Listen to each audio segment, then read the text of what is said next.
नमस्कार दोस्तों, ज्योतिष और ग्रह भाई अमरेंद्र में मैं आपका बहुत बहुत स्वागत करता हूँ। नक्षत्रों के सीरीज में ये मेरा 18वां एपिसोड है, जिसमें एक ऐसे नक्षत्र की चर्चा करूँगा जिसका नाम आते ही जो थोड़े बहुत ज्योतिष के जानकार लोग हैं, थोड़ी सी परेशानियाँ हो जाती हैं। जी हाँ, ये नक्षत्र वैसे खराब नहीं होता है, लेकिन लोगों ने बहुत सारी भ्रांतियाँ फैला दी है इसके राशि स्वामी के बारे में, इसके नक्षत्र स्वामी के बारे में। जी हाँ दोस्तों, इस नक्षत्र का नाम है स्वाति। स्वाति नक्षत्र जिसके अधिपति शुक्र होते हैं, लेकिन राशि जो होती है वो तुला राशि होती है। तो अब यहाँ पर जो मैं चर्चा आपसे करूँगा, देखिए यहाँ पर क्या हो गया, तुला राशि हो गया, नक्षत्र हो गया राहु। तो जैसा कहा जाता है, जैसा हम लोग जानते हैं ज्योतिष शास्त्र के अनुसार, वैदिक ज्योतिष, अगर राहु और शुक्र का कॉम्बिनेशन हो जाए कुंडली में कहीं पर भी, तो चंद्रमा और मंगल थोड़े से कमजोर हो जाते हैं, उन पे एक प्रभाव पड़ता है। तो हम क्यों नहीं पहले ही से अगर जान जाए तो उन चीज़ों को मजबूत कर लें, स्ट्रेंथन कर लें अपनी कुंडली में। तो आइए चर्चा करते हैं स्वाति नक्षत्र। अगर किसी का जन्म स्वाति नक्षत्र में होता है तो स्वाति नक्षत्र के जो चारों चरण होते हैं, चारों चरण में तुला राशि होती है जिसके अधिपति शुक्र होते हैं। परेशानियां कहाँ आती है कि अगर आपकी कुंडली में शुक्र थोड़ा सा दूषित हो गया, उसके अलावा राहु भी वहां पर आ गया, तो थोड़ी सी परेशानी आती है। अगर गलत जगह पर प्लेस हो गया, छठे में बैठ गया, 8वें में बैठ गया, उसके अलावा 12वें में बैठ गया, होता क्या है, जब शुक्र खराब होता है तो अपनी सारी परेशानियों को वो बुध पर ट्रांसफर कर देता है। और बुध क्या करता है, विवेक का स्वामी है, आपके हेल्थ का स्वामी है, ज्ञान का स्वामी है, व्यापार का स्वामी है। तो यहाँ पर से थोड़ी सी परेशानियाँ शुरू हो जाती हैं। मैं बार बार कहता हूँ, ये वैदिक ज्योतिष आने के पहले नक्षत्रों का ही विवरण का विचार किया जाता था। नक्षत्र दिवस पहले बोला जाता था। तो नक्षत्र को दोस्तों ओवरलुक ना करें, अब नक्षत्र को एम्फसाइज करके अपनी जन्म पत्री का ठीक से विवेचना कराएं, आपके ज़िंदगी के सारे प्रॉब्लम्स दूर हो जाएंगे। और आपके सवालों का जवाब भी मैं दे दे रहा हूँ। अगर नक्षत्र का प्रभाव नहीं होता तो किसी का जन्म अगर गणमूल नक्षत्र में होता है तो आप उसकी पूजा क्यों करवाते हैं, छोड़ दीजिए, क्यों करवाते हैं। अगर किसी की जन्म पत्री में 9 ग्रहों में अगर 5 या 6 ग्रह गणमूल नक्षत्र में आ गए तो उस आदमी या उस जातक का या तो सब कुछ बहुत अच्छा होगा, नहीं तो प्रॉब्लम आएगा, अचानक विस्फोट होगा। तो हमारे पास जितनी भी कुंडलियाँ आती हैं, मैं नक्षत्रों का भी विवेचना करता हूँ, डिस्कशन करता हूँ सामने वाले से। मैंने बहुत सारी ऐसी कुंडलियाँ देखी जिसमें 5-5, 6-6 ग्रह गणमूल नक्षत्र में थे। उन लोगों ने उसका उपचार नहीं किया, उसका जो और भी जो मेज़र होता है वो दिक्कत आई, उनको दिक्कत आई। तो मेरा अपना ये केस स्टडी है, मैं उस पर अध्ययन करता हूँ। तो चलिए आगे बढ़ता हूँ। पहले मैं स्वाति नक्षत्र पे बात कर लूँ। तो जैसा मैंने आपसे कहा कि अगर स्वाति नक्षत्र में आपका जन्म हुआ है तो चारों चरण में स्वाति नक्षत्र का जो स्वामी होता है वो राशि स्वामी जो होगा तुला होगा, और नक्षत्र स्वामी जो है वो राहु होगा।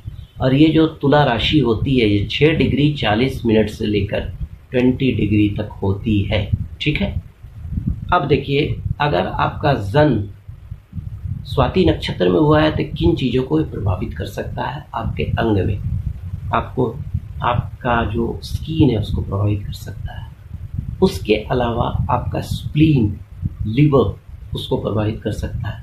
उसके अलावा जो यूरिट्रा होता है, मूत्रण, उसको प्रभावित कर सकता है। उसके अलावा यूरिनरी ट्रैक्ट इन्फेक्शन की संभावनाएं बढ़ाता है। हर्निया का प्रॉब्लम्स हो सकता है, अपेंडिक्स का प्रॉब्लम हो सकता है। मतलब इन चीज़ों का रिप्रेजेंटेशन होता है स्वाति नक्षत्र का। किस तरह के रोग आपको परेशान कर सकते हैं अगर आपका जन्म स्वाति नक्षत्र में हुआ है। तो देखिए, आपका जन्म अगर हुआ है तो आपको यूरिनरी ट्रैक्ट इन्फेक्शन परेशान कर सकता है। आपका जो यूरिनरी ट्रैक्ट होगा उसमें कुछ मतलब डेब्रीज, उसमें समझ स्टोन वगैरह उसका फॉर्मेशन हो सकता है। उसके अलावा स्किन का डिजीज आपको परेशान कर सकता है। लेप्रोटिक इफेक्ट भी हो सकता है। वो एक होता है ल्यूकोडर्मा जिसको हम लोग बोलते हैं वाइट दाग, मतलब वो वाइट कलर का दाग हो जाता है, श्वेत दाग बोलते हैं। उसकी भी संभावनाएं, परेशानियां हो सकती हैं, ठीक है।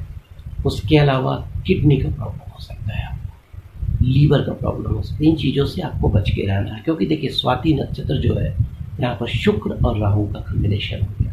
मैंने आपसे चर्चा किया मंगल और चंद्रमा कमजोर हो जाते हैं। अगर आपके जन्म पत्री में मंगल और चंद्रमा सचमुच में कमजोर हैं तो इस नक्षत्र में जन्म लेने वाले के लिए थोड़ी सी परेशानियाँ बढ़ जाती हैं। आप किसी भी ज्योतिष से दिखाकर उसके अनुसार स्टोन वगैरह पूजा पाठ जो भी है करवा लीजिएगा। बस अब आइए आगे बढ़ते हैं।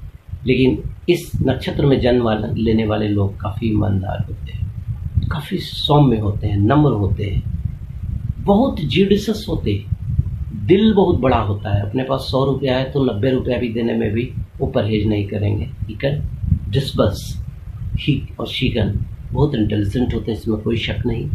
मधुर व्यवहार सबसे रखने वाले होते हैं। सहानुभूति जो होती है उनमें अंदर में कूट कूट कर भरी होती है और समायोजन प्रिय होते हैं। उनको हमेशा इस तरह का प्रॉब्लम रहता है कि मुझे किसी ने मतलब वो जो पैरानॉर्मल फोर्सेस है या भूत प्रेत इस तरह का भी थोड़ा सा उनको भ्रम रहता है।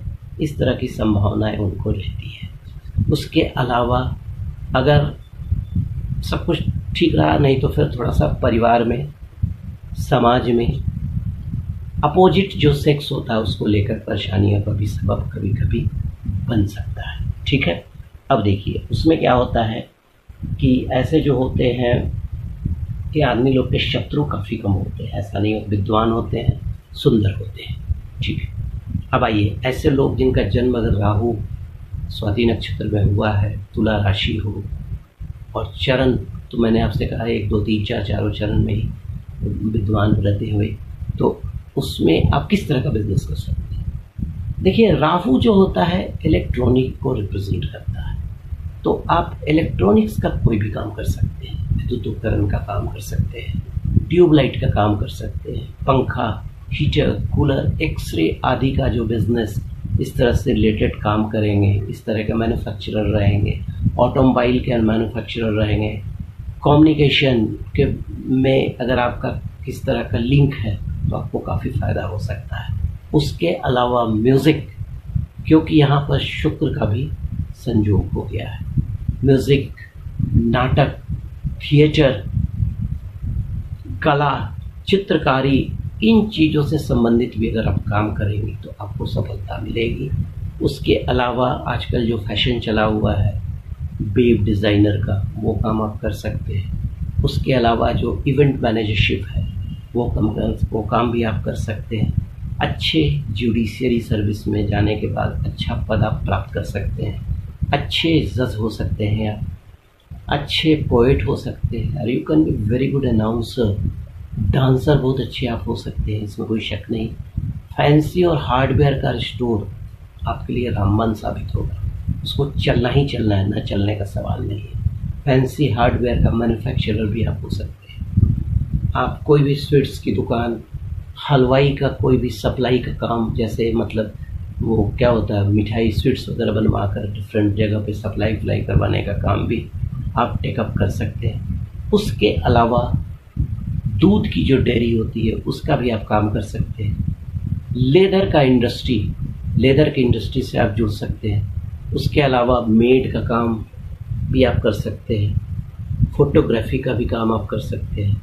रेडीमेड गारमेंट्स उसका भी आप काम कर सकते हैं। उसके अलावा इत्र, सेंट, जो कॉस्मेटिक की चीज़ें होती हैं, प्लास्टिक और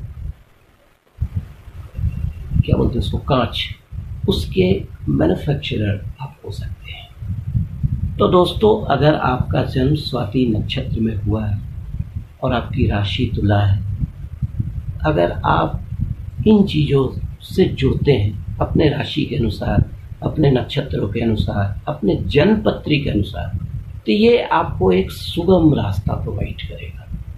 तो दोस्तों, स्वाति नक्षत्र पर आज के लिए इतना ही। नमस्कार। अगर मेरा वीडियो पसंद आया तो सब्सक्राइब बटन दबाएंगे और बेल आइकॉन भी दबाना ना भूलिएगा कि so that I could provide you when my new video arrives. Thank you very much once again.